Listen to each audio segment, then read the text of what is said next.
Olá pessoal, muito boa noite a todos. Hoje nós faremos uma live bem interessante, onde vamos analisar os crimes praticados pelos políticos, pelas autoridades. Então, desde um crime de responsabilidade até um crime comum, praticado pelo presidente da República, praticado por governador de estado, por prefeito municipal e também por vereadores, deputados estaduais, deputados federais e senadores da República. Vamos analisar a diferença entre esse crime comum e o crime político praticado por um parlamentar. Nós vamos falar também sobre a questão como funciona o processo de impeachment. E o nosso convidado para falar sobre esses assuntos é o professor César Babler. César Babler, encaminhei aqui o convite. Olha lá, professor César, tudo bem, Babler? Boa noite, Marcelo. Tudo bem? Tá tudo jóia. Muito calor aí, César? Muito calor, nossa, muito calor. Hoje tá demais, viu? Um calor insuportável aqui. Que é isso? César, muito obrigado pelo fato de você ter aceitado aí o convite de vir conversar conosco sobre esses crimes de responsabilidade e o crime comum praticado pelas autoridades. Tá dando Marcelo, eu que te agradeço, queria te agradecer pelo convite, primeiramente, por estar participando desse evento, Eu tenho visto que você tem feito bastante live aí com o pessoal, lives bem qualificadas, espero atingir o nível dos mínimos aí, pelo menos, para estar habilitado para suas lives. Parabéns. Pelo menos isso a quarentena nos trouxe de bom, né? A gente, infelizmente, está afastado fisicamente das pessoas, mas conseguimos aí reunir os amigos para um bate-papo gostoso sobre algum assunto bem interessante, não é? E o César Babler, para quem não o conhece, ele é advogado, ele milita na área de direito constitucional, direito público de uma forma geral, ele leciona no ProOrdem, na Escola Superior de Direito e professor lá na Faculdade Unitá também, não é? E veio aí nos brindar com seus conhecimentos sobre o tema. César, tá dando uma microfonia, não sei, para você está ouvindo normal? Tô normal para mim, para mim tá normal. Tá me ouvindo normal? Tô. O pessoal que está nos escutando, estão escutando normal também, sem problemas? Senão eu ponho o fone de ouvido aqui. Não, acho que para mim estava dando uma pequena, mas é pouquinha coisa a microfonia, se para o pessoal não estiver interferindo, acho que não tem problema não. Vamos lá, César, vamos falar aí sobre esse tema espinhoso e controverso, que é a questão do crime comum e crime de responsabilidade. Então, primeiro, vamos começar traçando aí uma diferença no que é o crime comum e o que é o crime de responsabilidade. Eu vou só antes, César, tentar fazer uma alteração aqui no meu... deixa eu ver. Que talvez...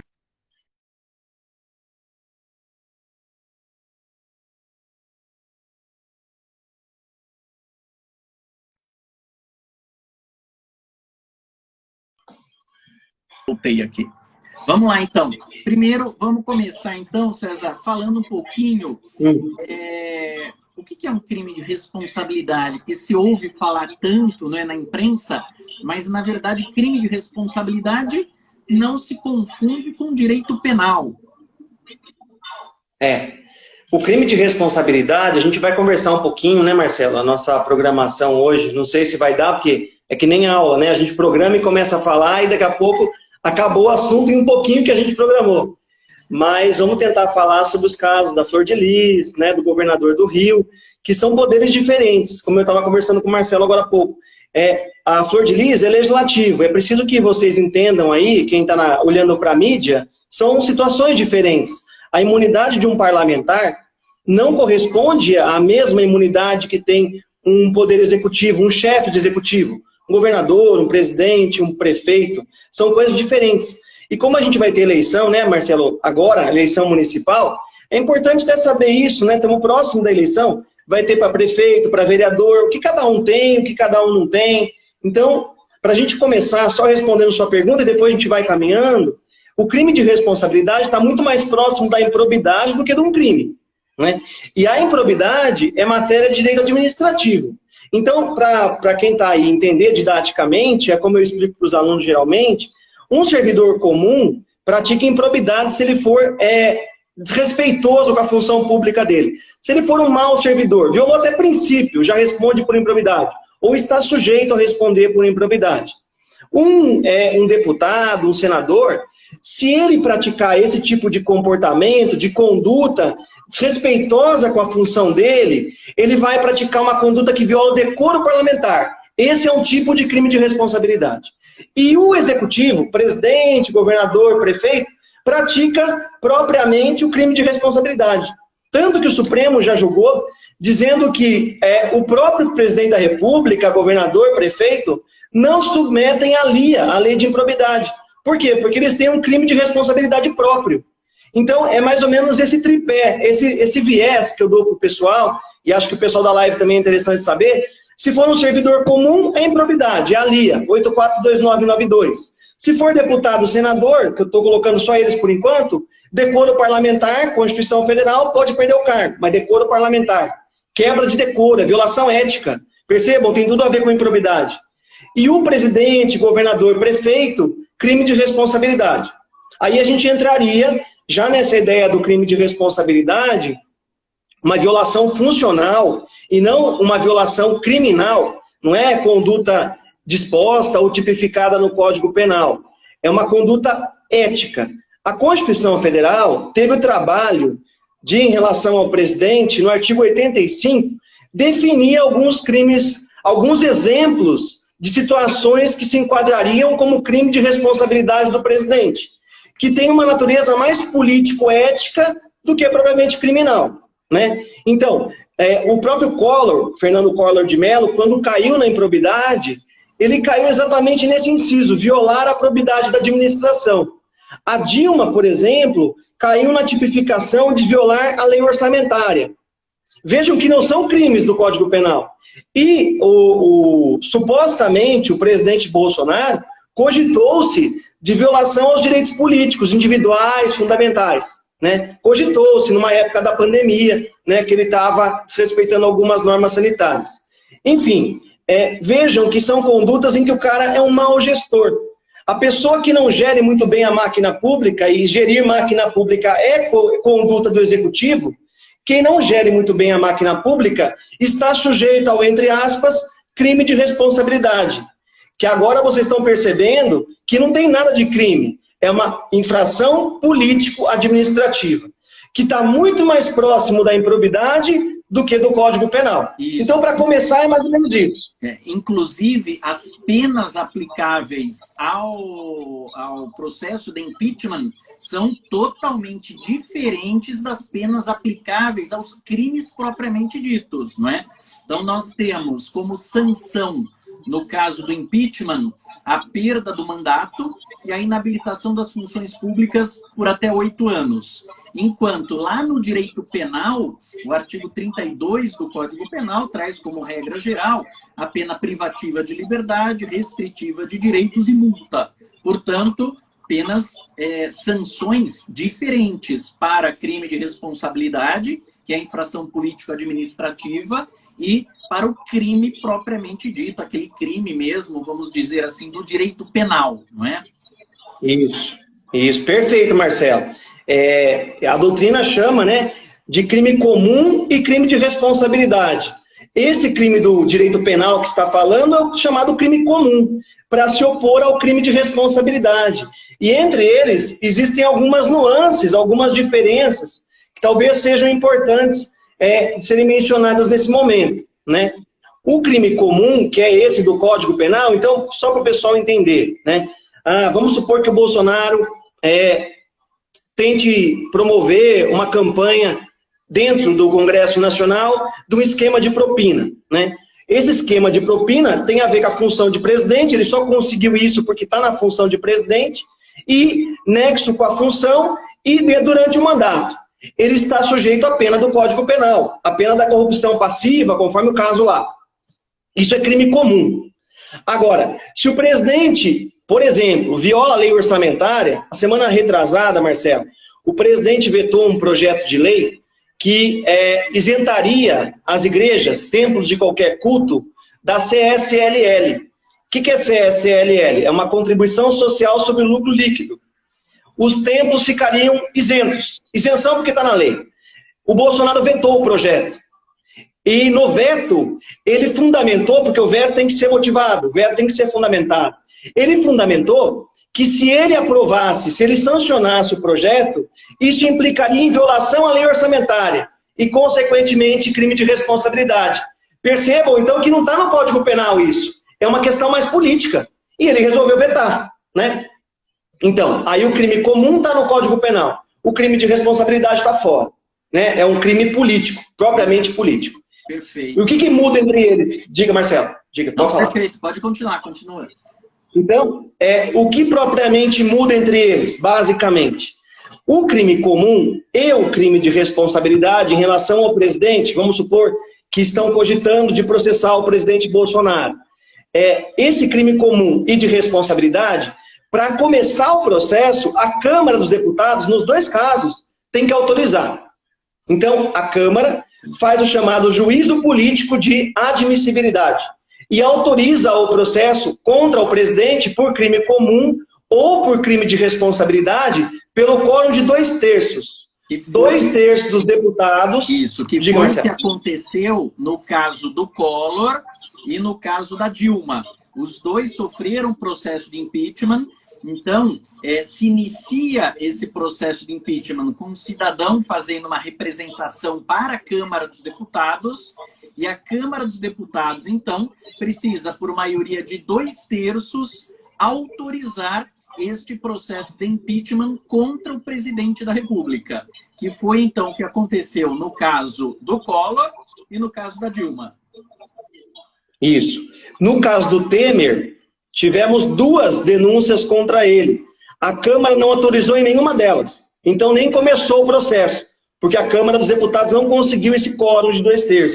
Isso. Né? O do Temer teve, na verdade, uma denúncia criminal contra ele. Não é? Salvo engano, foi crime propriamente dito. Crime lá do o Joesley Batista, sim. Mas que precisa também, naquele caso do Joesley, né?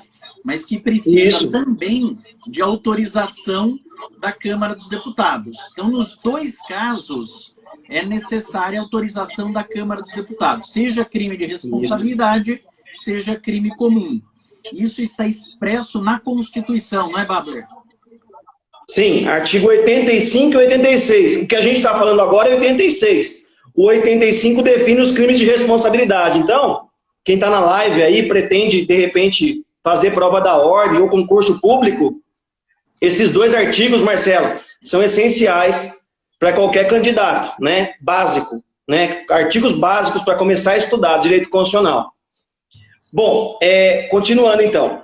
O crime comum e o de responsabilidade têm em comum o quê? Ambos necessitam da autorização da Câmara dos Deputados. 2/3. Um quórum Lembrando, alto, um quórum bem alto. Quórum alto, bem alto. Significativo. Isso. Lembrando que esse quórum, essa autorização não é jurídica. Eles não vão analisar questões jurídicas. A Câmara é um órgão político. Então é uma autorização de caráter político. É conveniente ou não um processo contra o presidente nesse momento, nesse contexto? E aí eles se reúnem e votam. Enfim, lembrando que o Marcelo falou, em relação ao crime de responsabilidade, quem oferta, entre aspas, a denúncia é qualquer cidadão. Tem que juntar até o título de eleitor. Isso. Tem que estar com capacidade, né, ativa. Já no crime comum, quem oferta, se for uma ação pública, que geralmente é o Procurador-Geral da República, o chefe do Ministério Público. E se for uma ação privada, é a vítima, né, o chamado querelante. Eu acho que é isso, né, Marcelo? Isso. Pelo que eu me lembro. Exato. Mas geralmente isso na prática não tem. Geralmente a ação pública é o PGR que faz. Mas é bom saber que é possível, né? Enfim, continuando essa diferença entre o crime comum e de responsabilidade, uma questão interessante, Marcelo, que poderia surgir, e que muitos aí vão errar, e que depois vão ouvir a live também vão errar essa pergunta, é o seguinte: vamos supor que o Bolsonaro está indo para casa hoje, e ele acaba se estranhando com alguém no trânsito, desce do carro, desce a porrada na pessoa, pessoa fica inconsciente, lesão corporal gravíssima, perde um membro, sei lá. O Bolsonaro vai responder por esse crime? Muitos da live devem estar pensando que sim, né? O presidente saiu do Palácio do Planalto, foi buscar alguma coisa na farmácia, bateu em alguém no trânsito e voltou para casa. E contou para a esposa: bati em alguém, eu sou foda, não sei o quê. Enfim, o presidente não responde por esse crime. Não responde por quê? Ele tem a chamada imunidade material. Em relação aos crimes que não têm nexo, isso é fundamental, né, Marcelo? Em relação aos crimes que não têm nexo com a função presidencial, ele é imune. Ele só responde depois de terminar o mandato. Isso é importantíssimo. Lembrando que nesse caso, César, ele não responde por não ter relação com o mandato. Então ele matou alguém num jogo de futebol, onde quer que seja, não tem relação com o mandato, ele não responde criminalmente durante o mandato. Mas depois do término do mandato pode responder normalmente. Inclusive, durante esse período do mandato que ele não responde, o prazo prescricional fica suspenso. Então não está correndo o prazo prescricional até o término do mandato, justamente porque nenhuma imunidade pode servir de escudo protetor para a prática de atos ilícitos. Então, já que não pode ter processo crime, também não vai ter prazo prescricional. Isso mesmo. Antigamente, esse prazo continuava correndo. E aí, na prática, prescrevia tudo. Então, era uma artimanha, uma fraude da própria Constituição para favorecer esses membros do alto escalão do Executivo. Enfim, ainda bem que foi resolvido isso. Voltando para a nossa continuidade, o crime comum, vamos voltar para ele agora, que é o que não é. A gente está definindo então, né, Marcelo, que crime comum não é todo o crime do Código Penal. É só aquele crime do Código Penal que tem relação com a função presidencial. Né? O Código Penal é uma vastidão de condutas típicas. São só aquelas que têm nexo. A gente costuma dizer que o Código Penal é o cardápio da maldade humana. Então, tudo que você pode imaginar de maldade está lá no Código Penal, não é? E o presidente não responde durante o mandato os atos que não tenham relação com a função. Agora, se tiver relação com a função, ele pode sim responder durante o mandato.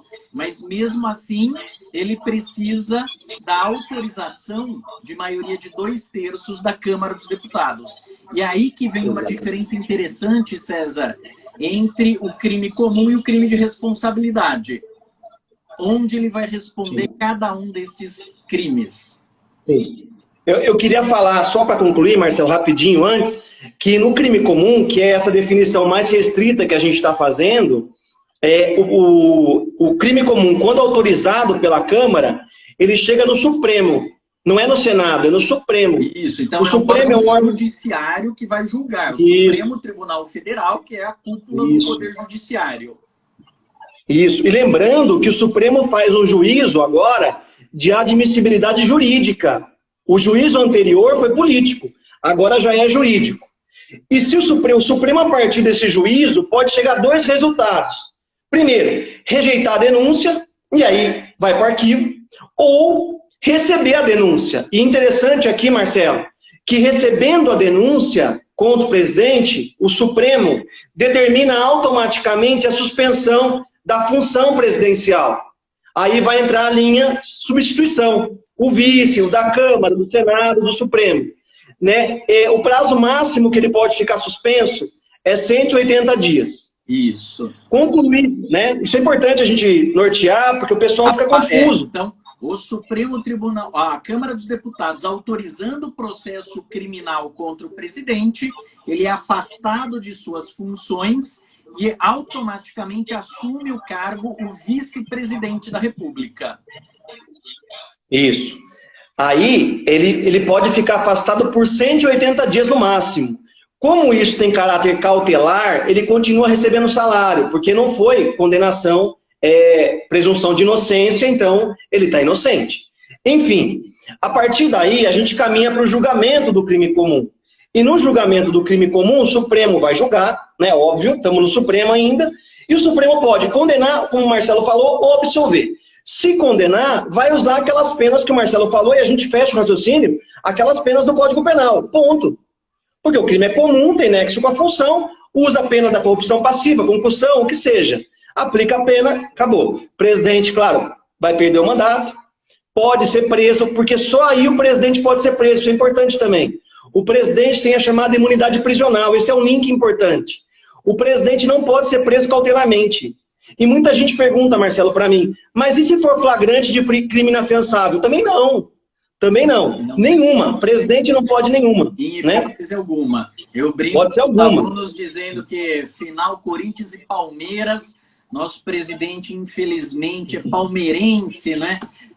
Vai lá e invade o estádio, mata o atacante do Corinthians que marcou o gol contra o Palmeiras, torcida inteira assistindo, narração de Galvão Bueno. O que acontece contra o presidente? Nada. Por quê? Justamente porque ele não pode ser preso cautelarmente. Não existe prisão cautelar contra o presidente da República. Isso. Nem daqueles crimes que tenham relação com a função, isso é importante. Isso, exato. Nenhum. Uma hipótese. Foi pego recebendo propina, não pode prender em flagrante, não pode. Né? Vai processar e ele só pode ir preso após transitar em julgado no Supremo, ponto final. Isso. Aí terminamos então o processo do crime comum. Essa é a estrutura dele. Agora acho que a gente pode caminhar, Marcelo, agora está fechado, está bem fechado isso. A gente pode caminhar para o crime de responsabilidade, para a gente conseguir diferenciar um pouquinho isso, né?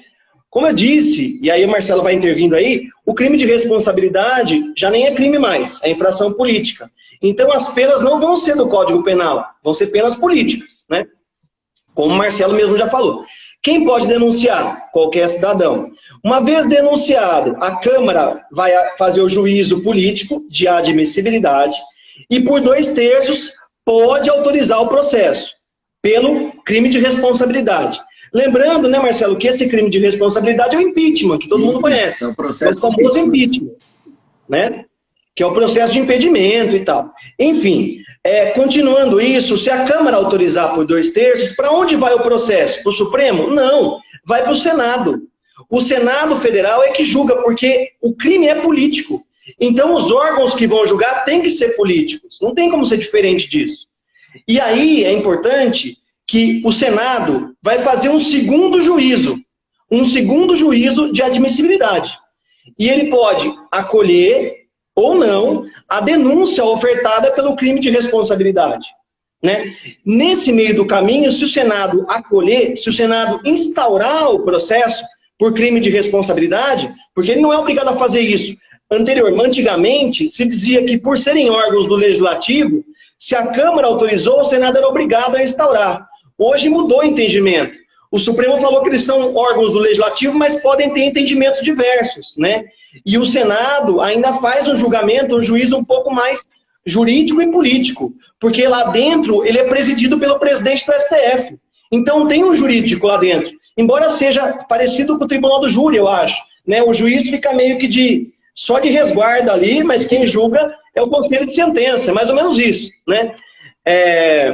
Enfim, continuando essa história, essa ideia, a gente volta para o Senado, e o Senado, quando instaura o processo contra o presidente da República, ele falou, então tem indícios de que ele é um mau gestor. Se tem indícios disso, vejam, nesse momento ele fica suspenso da função também. Por que prazo? 180 dias também. A Dilma ficou, né? Vocês lembram disso, eu acho que quem acompanhou, a Dilma ficou suspensa. Só então, lembrando, César, que esse prazo de afastamento cautelar por 180 dias não é o prazo que o STF ou o Senado Federal tem para terminar o processo. Eventualmente pode levar mais tempo. No entanto, é um prazo que se entendeu razoável para que pudesse se encerrar o processo. Mas, lembrando, se ultrapassar os 180 dias, pode continuar o processo? Pode. No entanto, o presidente volta a ocupar o cargo e o vice-presidente, que até então estava no cargo, volta a ser vice. Perfeito, exatamente isso. Aí, a partir desse raciocínio, a gente vai para o Senado, estamos no Senado, o Senado vai concluir essa história, né? E se o Senado concluir por realmente o presidente cometeu uma infração político-administrativa, o Senado condena o presidente por crime de responsabilidade, se não absolve. E a grande questão, a grande sacada é, se condenar, quais são as consequências do presidente? As consequências são, vai perder o cargo, tá fora, né? E vai ficar inabilitado para qualquer função pública por 8 anos. Não é só suspender direito político, é inabilitado para qualquer função por 8 anos. Agora, vamos na questão prática. Isso aconteceu com o Collor. Como foi o caso Collor, né, Marcelo? Eu acho que, então, a partir de agora, a gente conseguiu diferenciar o crime comum do crime de responsabilidade, o processamento de cada um, e a gente pode conversar um pouquinho dos casos práticos, né? Então, o caso Collor. Vamos falar do caso Collor. No caso Collor, a Câmara teve uma denúncia contra ele, tanto no crime comum quanto no crime de responsabilidade. No crime comum não foi autorizado. No responsabilidade ele foi condenado.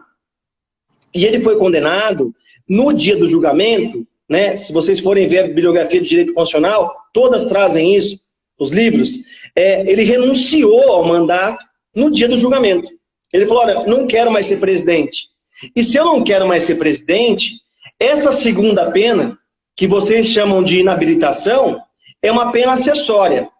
E pela teoria geral do direito, como acessório chega o principal, vocês não podem aplicar mais nada para mim. E eu estou ileso, né? E aí, naquele momento, o STF se reunindo, decidiu, e o Senado, que foi concluir o julgamento, ele falou não. Eles disseram que o presidente do STF estava ali para controlar as questões jurídicas, e eles disseram, não, os quesitos são ambos principais, não tem acessoriedade. É o quesito 1 e 2 com caráter principal e independente. Se você renunciou ao mandato, eu não posso aplicar a primeira pena em você, mas eu estou aplicando a segunda. Qual que é a segunda? Collor, você está inabilitado por 8 anos para qualquer função pública. Pronto. E aí, todo mundo acompanhou isso, o Collor ficou inabilitado por 8 anos. Né? Ele cumpriu essa sanção do impeachment, do crime de responsabilidade. Beleza. Em 2016, chegamos para Dilma.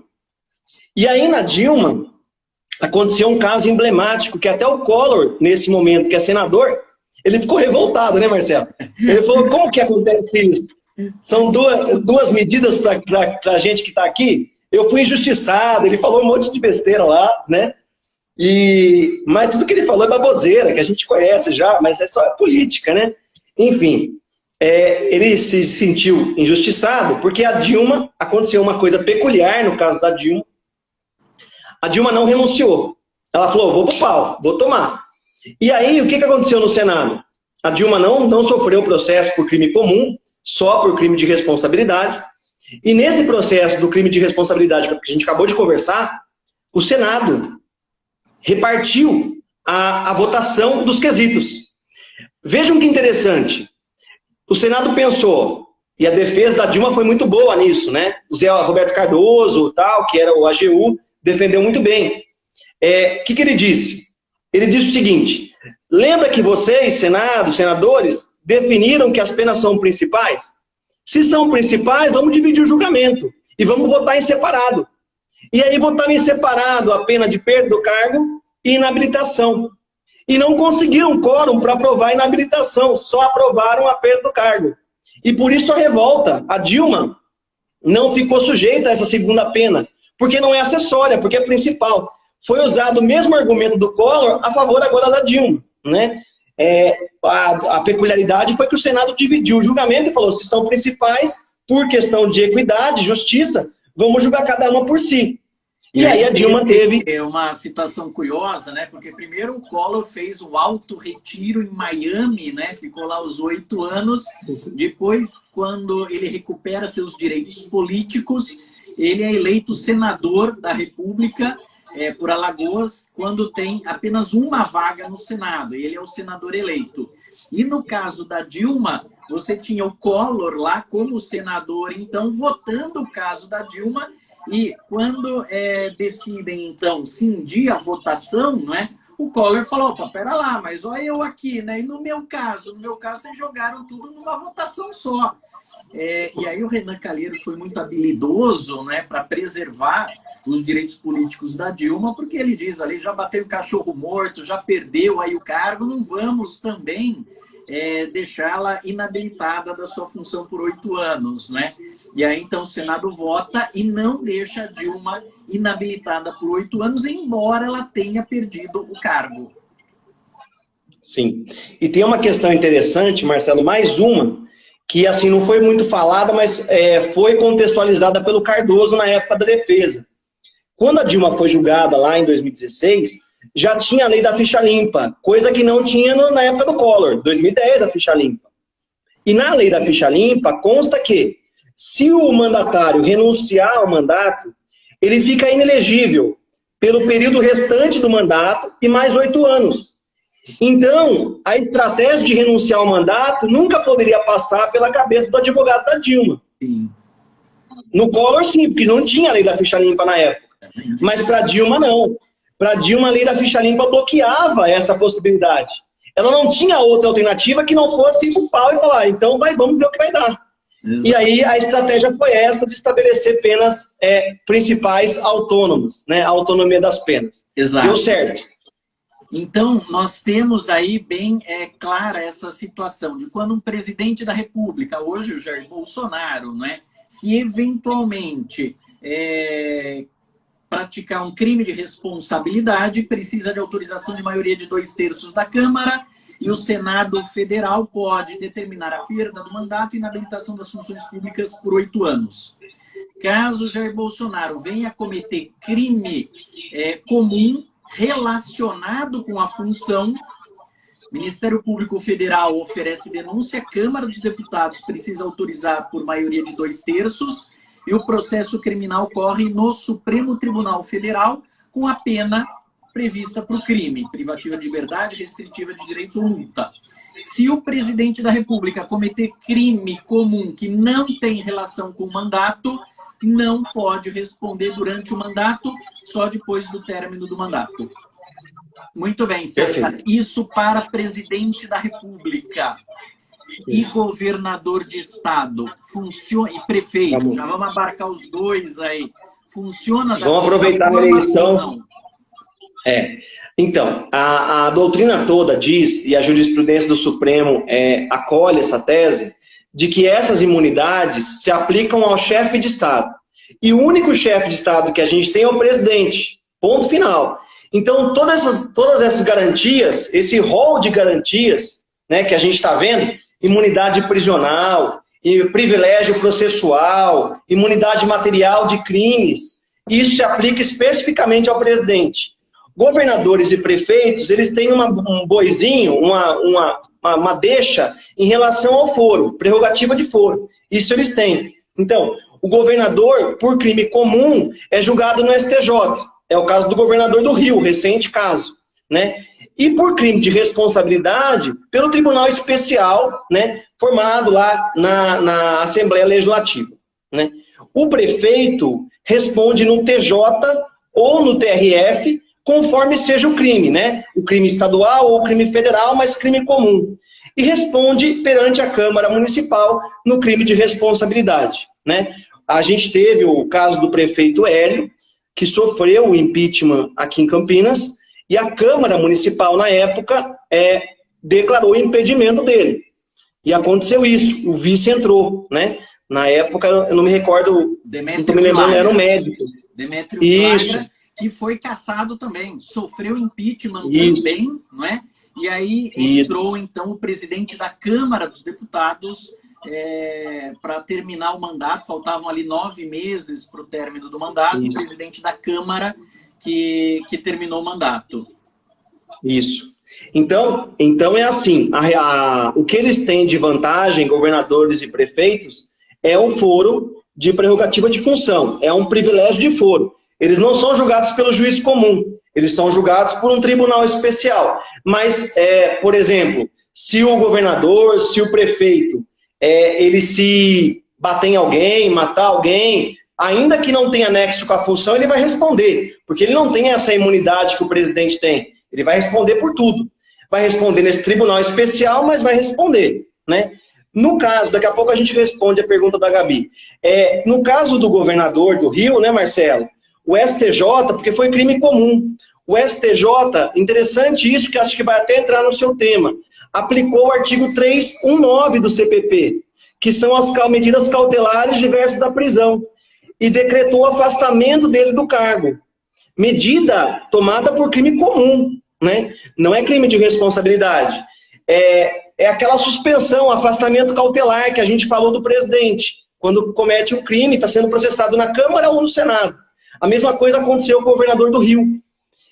Você acha, Marcelo, fazendo a pergunta aqui, estou me metendo na sua live, mas você acha que poderia aplicar essa pena, medida cautelar ou não? O que você acha disso? Eu cheguei a comentar isso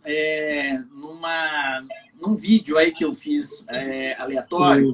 Eu entendo que, como governador de estado foi eleito pelo povo, você não poderia ter uma decisão monocrática do STJ determinando o seu afastamento.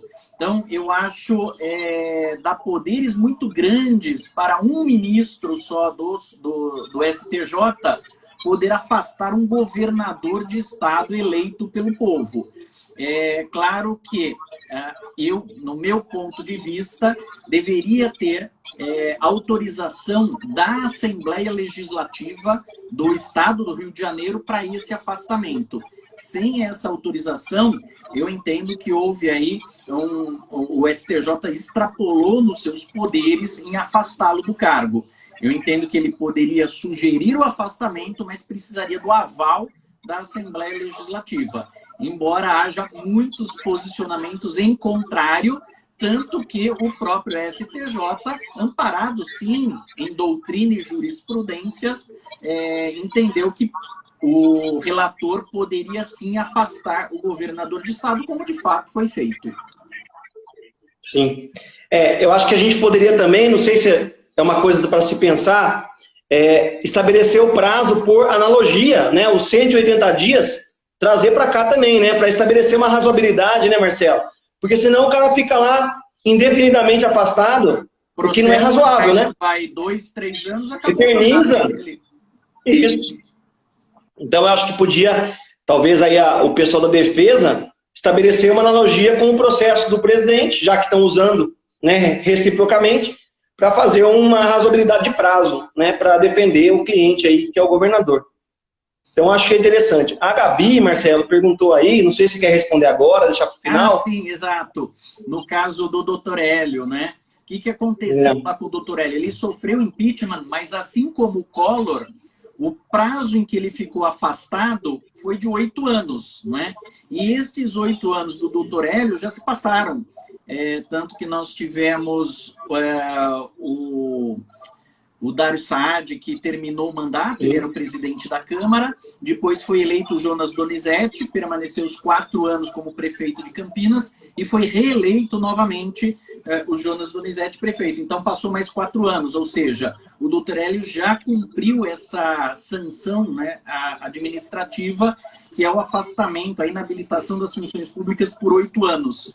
Então ele recupera seus direitos políticos e por isso que ele pode sair candidato, como é candidato agora a prefeito, e por isso que o Collor saiu candidato a senador, né? E no caso o Collor foi eleito, inclusive, senador da República.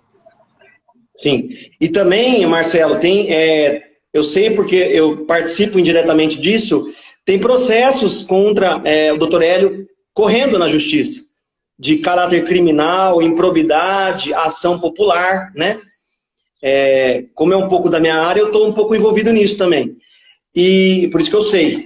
E eles não foram condenados em segunda instância no tribunal ainda. E a lei da ficha limpa só torna inelegível a partir da segunda instância.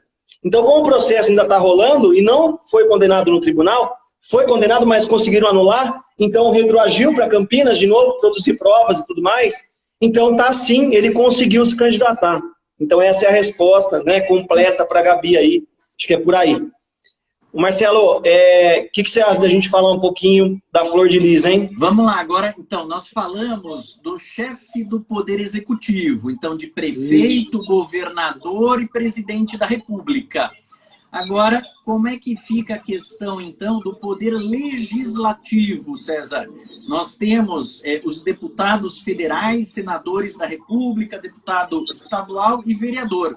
Como é que funciona essa questão para eles?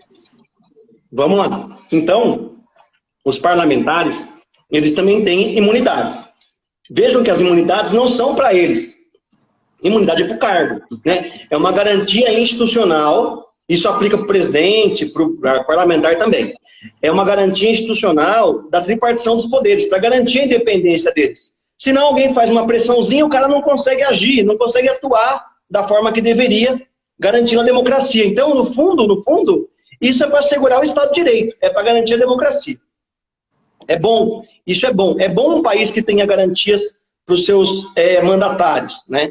A questão é o mau uso que fazem em relação à ética, isso é caráter, isso é da pessoa. A garantia é boa, né? Enfim, a imunidade parlamentar, ela tem a ver com garantias dos deputados, senadores e vereadores, deputados federais e estaduais. Em relação ao âmbito federal, vou ser mais rápido agora, porque senão a gente não consegue terminar. Em relação aos deputados federais, senadores, eles podem falar o que quiserem. É a garantia de palavra, né? A Constituição fala no artigo 53, caput, que os deputados...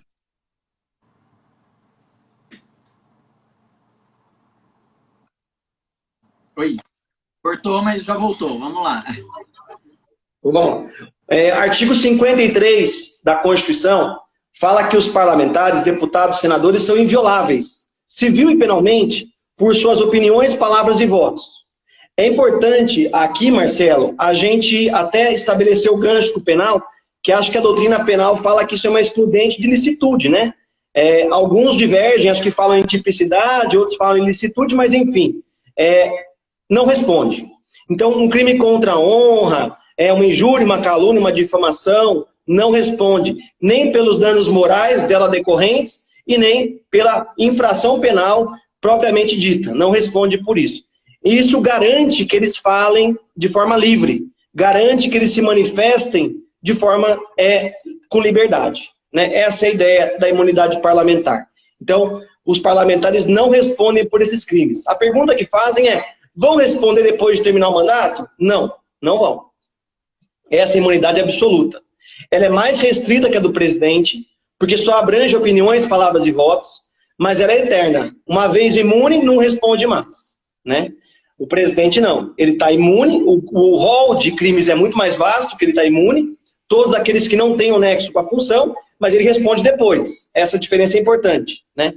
Enfim, os parlamentares ainda, eles têm a questão da imunidade dentro do Congresso e fora do Congresso. Isso é importante. A doutrina e jurisprudência falam que dentro do Congresso eles estão imunes. Podem falar, podem se manifestar de qualquer forma. A imunidade é garantida. É uma proteção mais ampla, maior. Lá dentro da casa, a proteção é quase absoluta. Agora, fora da casa, o cara foi dar uma manifestação no programa da Fátima Bernardes, no programa do Luciano Huck, sei lá. E aí lá ele falou mal de alguém, falou mal de outro parlamentar ou falou mal de uma outra pessoa. Ele vai responder desde que não tenha nexo com a função. Ou seja, ele só vai estar imune se aquilo que ele falou tem nexo com a função parlamentar. Então, aquele projeto que eu vou apresentar, o que eu apresentei foi criticado por tal pessoa, essa pessoa é leviana, é sacana, e começa a criticar. Está falando do projeto. Tem relação com a função. Então, ele está imune. Agora, o parlamentar está fazendo uma corredinha na praia. Alguém xinga ele parte para porrada. Ele não está imune, xinga, ofende a pessoa. Não está imune. Ele vai responder por tudo isso, inclusive pelas ofensas, né? Porque não tem nexo com a função parlamentar. Então isso é importante também. Outra coisa interessante é que a doutrina entende, Marcelo, que essa imunidade civil e criminal do parlamentar não imuniza o parlamentar pela quebra de decoro. Ele pode responder pela quebra de decoro, ainda que esteja imune civil e penalmente. Isso é importante, né? Então, um parlamentar ofendeu outro, gravemente, dentro da casa, está protegido em relação às violações criminais e civis, mas pode responder lá na casa por quebra de decoro, né? Isso é legal saber. Outro ponto importante, que também é interessante... Lá com o Clodovil Hernandes, né? Clodovil, ele tem a imunidade, mas ele ofendeu a colega parlamentar e chegaram a instaurar um processo, então, um procedimento por falta de decoro parlamentar. Mas ele morreu antes que a morte extingue a punibilidade, acabou não tendo aí a solução a esse caso. É interessante também se lembrar que o Bolsonaro teve uma briga com a Maria do Rosário, né? Uma troca de ofensas bem grave. E a Maria do Rosário chegou a processar o presidente. Mas esse processo ficou suspenso porque ele virou presidente. Como não tem relação com o mandato presidencial, ficou suspenso, só responde depois de terminar o mandato. Né? Interessante isso também. Enfim, o que eu ia falar? Eu ia dizer para vocês, né, para o pessoal que está ouvindo, que essa imunidade só se aplica a partir da posse. Só se aplica a partir da posse. Só quando ele começa efetivamente a falar na função. Porque as outras duas que eu vou falar daqui a pouco é a partir da diplomação. Posse para parlamentar, ou seja, em termos práticos, 1º de fevereiro.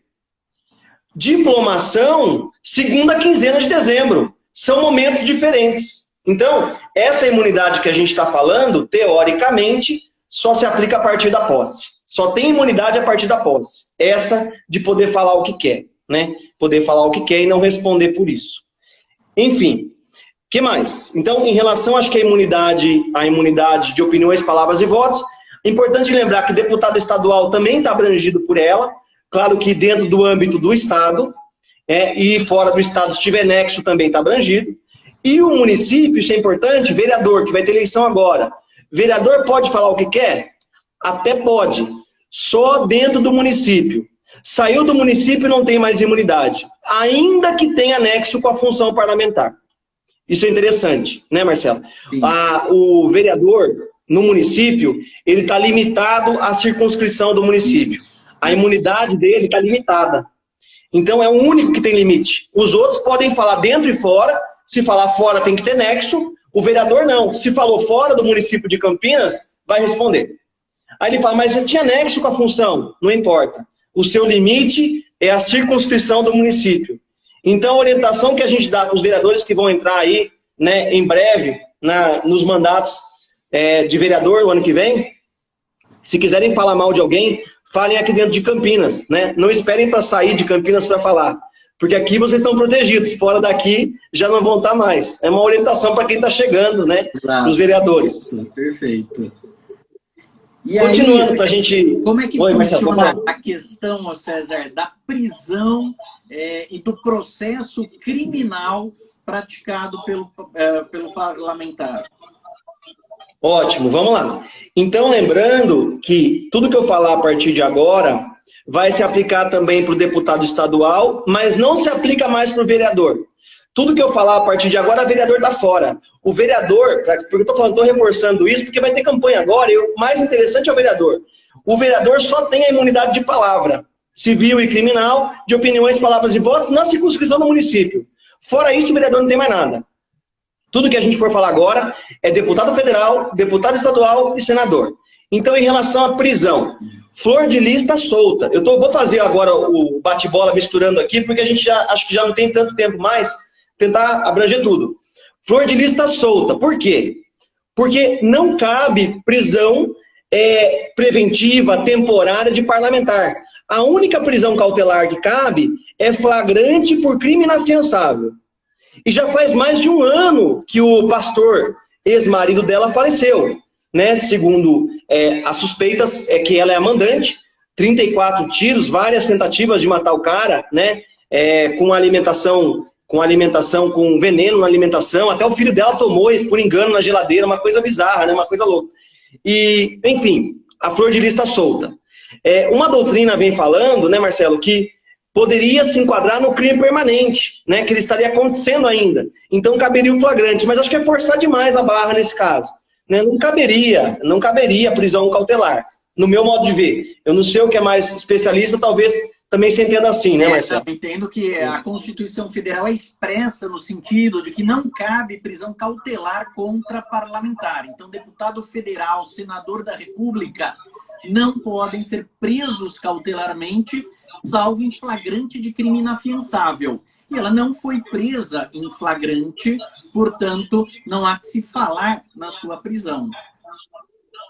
Sim, perfeito. Aí, Marcelo, discute-se em relação ao parlamentar é preso. Anteriormente, se dizia que ele não poderia ser preso se não tivesse autorização da casa, não poderia nem começar um processo contra ele. Agora, o parlamentar é preso em flagrante, ou pode ser preso em flagrante, se o crime for inafiançável. A casa dele é comunicada. O que é casa dele? Se for deputado federal, a Câmara dos Deputados. Se for senador, o Senado. E se for deputado estadual, a Assembleia Legislativa. Cada casa, cada um no seu. A casa é comunicada e a casa vai deliberar por votação aberta, maioria absoluta, se o cara fica preso ou se ele vai sair da cadeia, né? Então, são os amigos dele que vão deliberar se ele mantém preso ou não. Essa é a ideia. Uma dúvida interessante, bem rápido aqui, a doutrina diverge, Marcelo, em relação à prisão civil de alimentos, né? Eles dizem se essa prisão estaria também abrangendo a imunidade da prisão alimentícia, que tem caráter civil e não penal, né?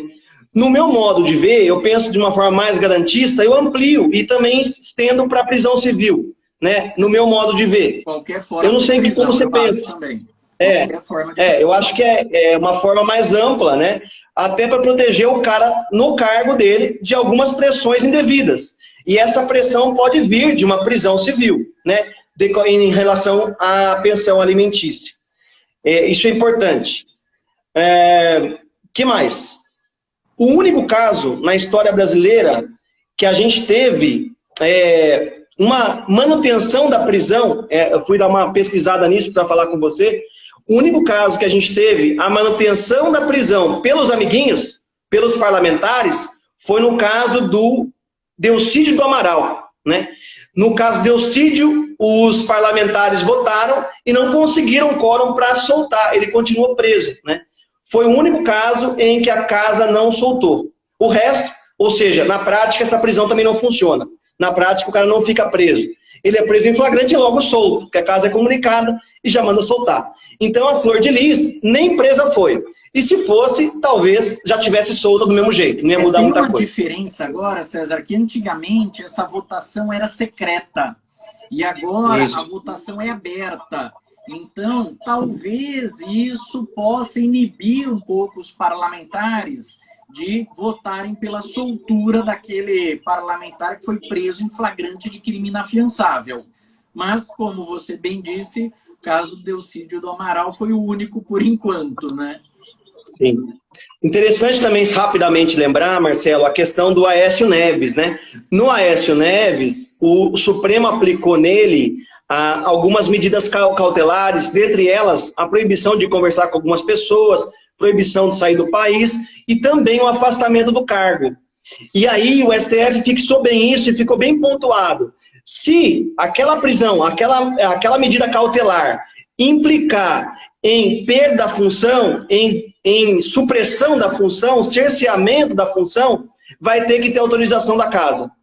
E aí a casa deliberou e mandou o Aécio Neves voltar. E aí o Aécio Neves voltou. Foi por isso que ele voltou. Então, embora essa questão da casa votar, da prisão, maioria absoluta, votação aberta, a gente pensa só em prisão. Mas esse raciocínio já está mais estendido para as medidas cautelares que impliquem em afastamento da função. Isso é importante também.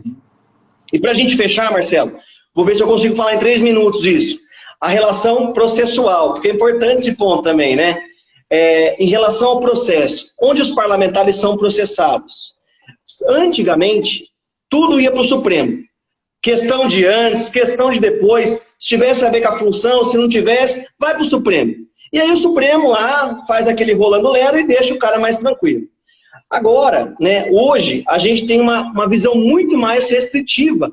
Até por mutação constitucional, o artigo 53 fala o seguinte: os parlamentares, deputados e senadores, após a diplomação, não é posse, é diplomação, eles vão ser julgados pelo STF, se o crime for praticado após a diplomação.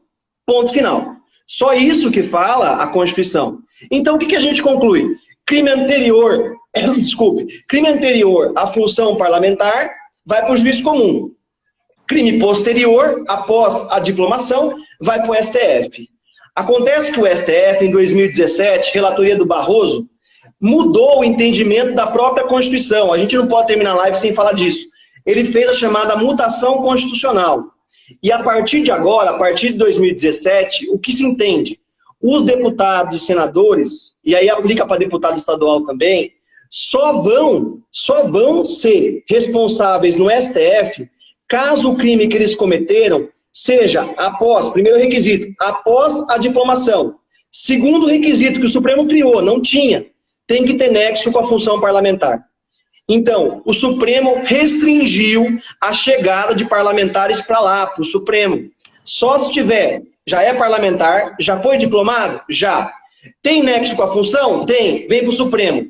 Já é parlamentar? É. Tem nexo com a função? Não, vai para o juiz comum. Por isso que Flor de Lis vai ser julgada pelo júri e não pelo STF.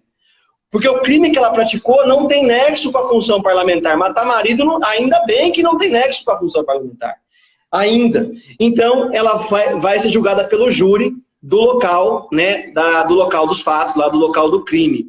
Só uma questão interessante, Marcelo, nesse caso da prisão, né, se o juiz, o cara vai ser julgado por um juiz comum, não tem nexo com a função parlamentar, ele vai para o juiz comum.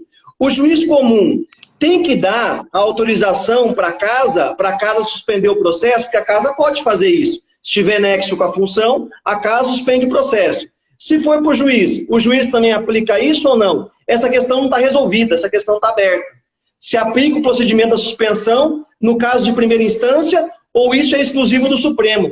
O próprio Supremo resolveu fazer a mutação constitucional, mas ele não fez o preenchimento da norma. Ele deixou em aberto. Então vamos ter que consultar o Supremo de novo para ele preencher a lacuna. E talvez isso seja um tema para uma próxima live, né? Porque aí a gente já consegue fechar o raciocínio, a ideia da imunidade parlamentar. Só resumindo, então, bem rápido. Parlamentar, imunidades civil e penal em relação a opiniões, palavras e votos. A imunidade material. Aplica para vereador? Aplica, na circunscrição do município. Imunidade prisional. Só pode ser preso cautelarmente, flagrante por crime inafiançável. A casa é comunicada, a votação aberta, pode mandar soltar. Terceira imunidade, processual. Respondem no STF. Quando? Quando for um crime após a diplomação e que tenha nexo com a função parlamentar. Beleza. E se não tiver? Juiz comum.